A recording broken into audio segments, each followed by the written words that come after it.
This channel media and I am back with another new book summary video. और ये जो book है ना, ये बुक बहुत सारे लोगों ने मुझे सजेस्ट किए थे, तो हियर आई एम। और ये जो बुक है ये है haunting Adeline bye H.D. Carlton. तो चलिए इसका स्टोरी जानते हैं। एडेलिन एक ऑथर थी और एडेलिन ना अपने मॉम के बिल्कुल करीब नहीं थी, लेकिन वो अपने ग्रैंड पेरेंट्स के बहुत क्लोज थी। और उसके ग्रैंड पेरेंट्स ने ना उसको एक मैनर गिफ्ट करते हैं, यानी कि एक बड़ा सा घर। और उस घर में ना वो अकेली रहती थी। और वहाँ पे ना कहा जाता है कि उस घर पे जब वो घर जब बन रहा था ना, तब बहुत सारे वर्कर्स वहाँ पे मारे गए थे। तो एडेलिन ना उस घर में बहुत सारे ऐसे पैरानॉर्मल चीज़ें वो फील कर सकती थी, लेकिन फिर भी वो उस घर में ही रहना चाहती थी और उस घर से वो कहीं नहीं जाना चाहती थी। उसके माँ उसको बहुत बार बोलती है कि तुम वहाँ से कहीं और जगह शिफ्ट कर लो, लेकिन वो नहीं सुनती है, क्योंकि वो ये कहती थी कि उसके उस घर से बहुत सारे यादें जुड़ी हुई हैं, तो वो कभी कहीं नहीं जाएगी। दया और एडी बेस्ट फ्रेंड थी। दया हर सिचुएशन में एडी यानी कि एडलिन को साथ देती थी।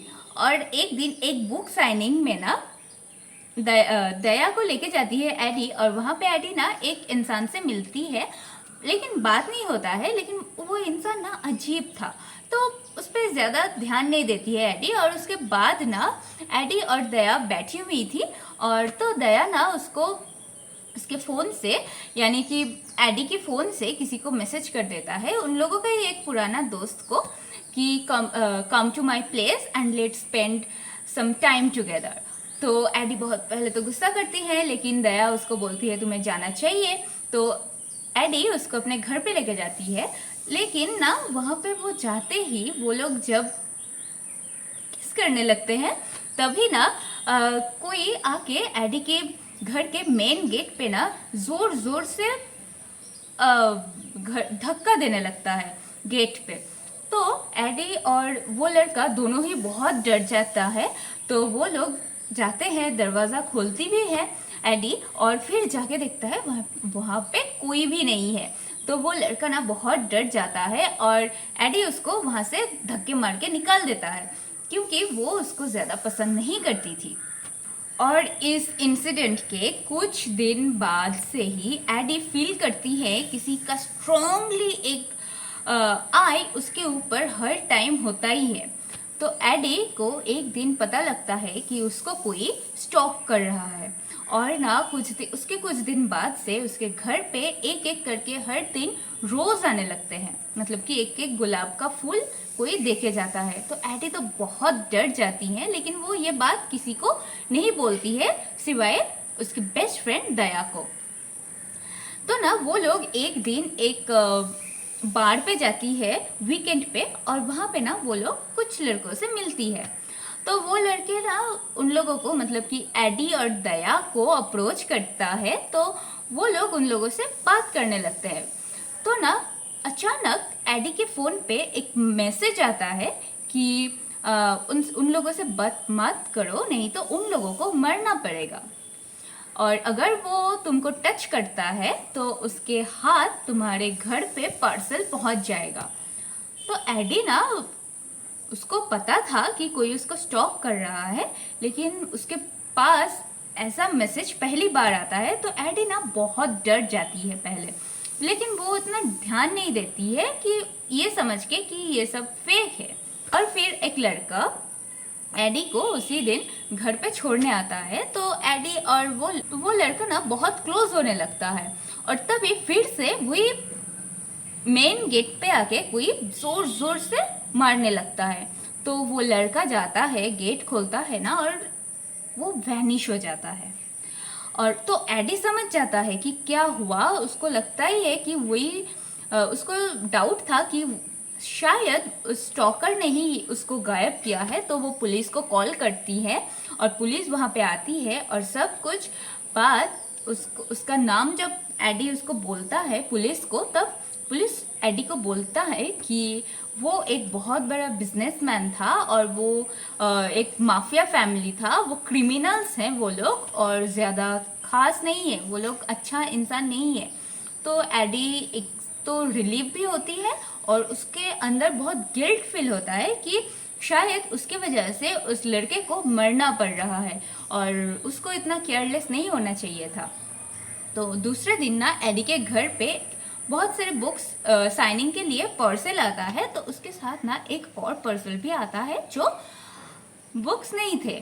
तो वो जाके देखता है और वो ना बहुत डर जाती है क्योंकि उस पार्सल पे ना किसी का हाथ था।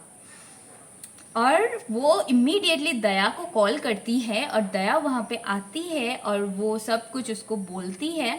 तो दया ना उस हाथ को कहीं दूसरी जगह पे लेके जाके उसको जमीन के अंदर उसको गाड़ देती है। और इसके बाद एडी पुलिस पे जाती है, कंप्लेन करती है कि उसको कोई स्टॉक कर रहा है। तो पुलिस ने, और एडी उसके पहले भी बहुत सारे कंप्लेंट्स लिखवाई थी, लेकिन वो जब पुलिस को बोलती है कि वो बहुत सारे कंप्लेंट्स किए हैं तो ना पुलिस बोलता है कि कोई कंप्लेन आया ही नहीं है। तो एडी ना हैरान हो जाती है कि वो बहुत सारे कंप्लेंट्स किए थे लेकिन कोई भी कंप्लेंट्स वहाँ पे नहीं था। तो एक दिन ना वो स्टॉकर एडी के सामने अचानक से आ जाता है और एडी ना बहुत शॉक्ड भी हो जाती है और उसके साथ साथ बहुत सॉफ्ट भी। शॉक्ड इसलिए हो जाता है क्योंकि वो आदमी बहुत डेंजरस था, उसके पास गन था, वो किसी को भी मर सकता था, उसको स्टॉक कर रहा था। और सॉफ्ट इसलिए, और एक बात, उस आदमी का ना दोनों आँख दोनों कलर का था, यानी कि एक था ब्लैक और एक था लाइट ब्लू कलर। तो ये सब देख के कोई भी डर जाएगा, है ना। तो एडी डर भी जाती है लेकिन वो सॉफ्ट इसलिए हो जाती है क्योंकि जो आदमी था वो बहुत मैस्कुलर था, बहुत हैंडसम था। तो एडी थोड़ा बहुत सॉफ्ट भी हो जाती है और उसका नाम था जेड। उस दिन के बाद ना जेड एडी के घर आने लगता है। तो एडी को अच्छा भी लग रहा था और उसको डर भी बहुत लग रहा था। और उस इंसिडेंट के बाद से एडी के घर पे जेड कभी भी आ जाता था और एडी को ये बात पसंद भी आ रहा था और उसको डर भी बहुत लग रहा था।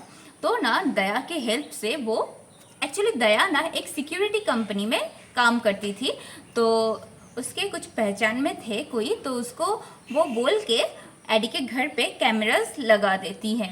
लेकिन फिर भी जेड उसके घर पे आ जाता है और एडी को कुछ अलर्ट भी नहीं होता है। तो एडी बहुत शॉक्ड हो जाता है ये सब देख के। और एक दिन जब जेड एडी के घर पे आता है तो एडी उसको पूछती है कि आप क्यों ऐसा कर रहे हो। तो जेड उसको बोलता है कि मैं चाहता हूँ कि आप मुझसे प्यार करो, मुझसे इम्प्रेस हो जाओ और मैं जैसा हूँ वैसे ही मुझको प्यार करो। तो एडी उसको बोलती है कि मुझे एक फूल देते और मुझे अप्रोच करते तो भी मैं शायद इम्प्रेस हो सकती थी ना। तो जेड उसको बोलता है कि मैं कर सकता था, लेकिन फिर वो असली जेड नहीं होता क्योंकि असली जेड मैं आपके सामने जैसे हूँ वैसे ही हूँ। तो मैं ये चाहता था कि मैं जैसे अभी हूँ आप मुझे वैसे ही प्यार करो। जेड एक्चुअली एक सिक्योरिटी कंपनी का ओनर था और जेड ना जो लोग चाइल्ड अब्यूज़ करते थे, मतलब कि जो लोग किडनैप करके बच्चों को लेके जाते थे और उन लोगों से गलत काम करवाते थे, वहाँ से जेड उस बच्चों को रेस्क्यू करते थे और वो सेफ जगह पे रखते थे या तो उसके फैमिली के पास वो भेज देता था। जेड एक्चुअली गलत इंसान नहीं था, लेकिन उसका जो काम करने का जो तरीका था ना वो गलत था। और उधर एडी को ना एक चीज़ मिलती है और वो है एक डायरी मिलती है और वो डायरी वो पढ़ती है और उसको पता लगता है कि उसके ग्रैंड मदर, मतलब कि ग्रेट ग्रैंड मदर को भी कोई स्टॉक कर रहा था और उसके ग्रेट ग्रैंड मदर उस स्टॉकर से प्यार करने लगते हैं और उसका अचानक मर्डर हो जाता है। लेकिन एडी उसके फ्रेंड दया से मिल के उस मिस्ट्री का सॉल्व करते हैं, मतलब कि वो अपने ग्रेट ग्रैंड मदर की जो मर्डर मिस्ट्री थी वो उसको सॉल्व कर देती है। और इधर जेड और एडी बहुत क्लोज आने लगते हैं, एक दूसरे से प्यार करने लगते हैं। जेड तो पहले से ही प्यार करता था, लेकिन एडी प्यार करने लगती है और जेड को ये बात नहीं बोलती है। एक दिन जेड अपना एक मिशन पे से ना एक 4-5 साल की एक बच्ची को रेस्क्यू करके लाता है कि उस बच्ची ने जेड को बोल रही थी कि आप मुझे मम्मी पापा के पास लेके जाओगे। तो जेड बोलता है कि मैं ज़रूर उन लोगों को ढूंढ के लाऊंगा। तो और उस बच्ची ने जेड को बोलती है कि अगर वो लोग नहीं मिले तो आप क्या मेरे पापा बनोगे। तो जेड ना बहुत हैरान हो जाता है, शॉक्ड हो जाता है अचानक से ये सब बात सुनने के बाद। तो वो बोलता है ठीक है, आप पहले यहाँ से जाओ। एक्चुअली ना वो उस बच्ची को कुछ नहीं बोल रहा था, क्योंकि वो पहले एडी की परमिशन लेना चाहता था, क्योंकि अगर वो पापा बनते तो एडी मम्मी बनती, तो एडी की परमिशन बहुत ज़रूरी थी। तो वो उस मिशन के बाद एडी के घर पे जाते ही जेड सब कुछ एडी से शेयर करते हैं। तो एडी उसको बोलती है कि मुझे थोड़ा टाइम चाहिए, फिर मैं आपको आंसर करूँगी। और इसी दौरान वो और एक मिशन पे जाता है जेड, और वहाँ पे ना वो एक ट्रैप था। एक्चुअली वो मिशन एक ट्रैप था, वो गलत इन्फॉर्मेशन था और वो वहाँ पे फंस जाता है। और इधर उसी रात मिडनाइट में दया की एक मैसेज आती है एडी के फ़ोन पे कि please help me, I am in danger और please meet me right now. तो एडी भागते भागते दया के पास जाती है, लेकिन वो रास्ते में जाते ही उसको रियलाइज़ होता है कि वो दया नहीं है, वो कुछ ट्रैप था। एक्चुअली इसका 2 पार्ट है। ये जो बुक है ना, ये फर्स्ट पार्ट है और इस बुक में बहुत सारे स्पाइस है, बहुत सारे रोमांस है, हार्डकोर रोमांस है, बहुत सेक्सुअल सीन्स हैं और बहुत चाइल्ड अब्यूज़ दिखाया गया है इसमें। और अगर आप बहुत सॉफ्ट रोमांस पढ़ते हो तो आपको ये पसंद नहीं आने वाला है। और ये जो बुक है ना, ये बुक अच्छा है, लेकिन इसका जो सेकंड पार्ट है वो उसके बाद ही आपको पता चलेगा कि ये जो सीरीज़ है ये कैसा है। और इसका जो सेकंड पार्ट है मैं नेक्स्ट वीडियो में लेके आऊँगी, क्योंकि अगर मैं एक साथ 2 पार्ट करती तो वीडियो बहुत लंबा हो जाता। तो यस, यही था आज का वीडियो। और हाँ, ये जो बुक है ना, ये बुक 18+ ही है। उसके नीचे आप पढ़ना चाहे तो पढ़ सकते हैं, लेकिन मैं रिकमेंड नहीं करूँगी क्योंकि 18+ बुक है एक्चुअली। तो यस, यही था आज का वीडियो। अगर आपको पसंद आए तो प्लीज़ लाइक कर देना, और चैनल पे नए हो तो प्लीज़ सब्सक्राइब ज़रूर कर देना। और मिलते हैं नए किसी बुक के साथ, नए किसी वीडियो में। तब तक के लिए take care, tata, thank you.